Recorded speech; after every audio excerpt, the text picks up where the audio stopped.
sistem parlementer, yaitu sistem di mana Perdana Menteri menjadi kepala pemerintahan, sedangkan Presiden hanya menjadi simbol kepala negara. Perdana Menteri kelima, Muhammad Nasir adalah seorang ulama, politikus, dan pejuang kemerdekaan Indonesia. Ia merupakan pendiri sekaligus pemimpin partai politik Masyumi dan tokoh Islam termuka Indonesia. Pada 5 September 1950, ia diangkat sebagai Perdana Menteri Indonesia kelima. Yang selanjutnya prestasi. Prestasinya yaitu diterimanya Indonesia sebagai anggota PBB yang ke-60 pada 28 September 1950. Memperketatkan impor dan mewajibkan pembayaran di muka. Kemudian, ia bersama tokoh Islam lainnya mendirikan Surat Kabar Pembela Islam.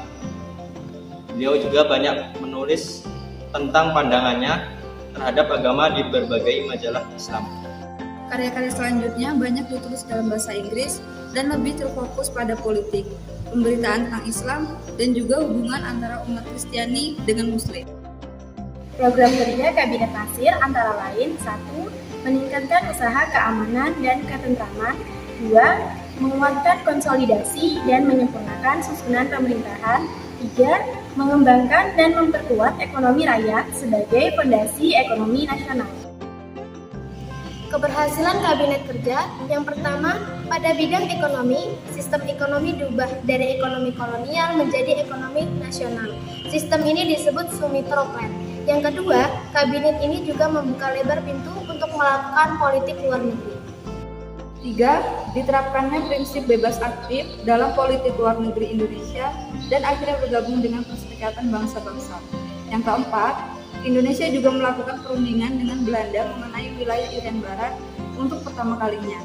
Dan yang kelima, untuk keberhasilan di dalam negeri, Indonesia juga akhirnya melakukan pemilihan umum untuk pertama kalinya pada tahun 1950.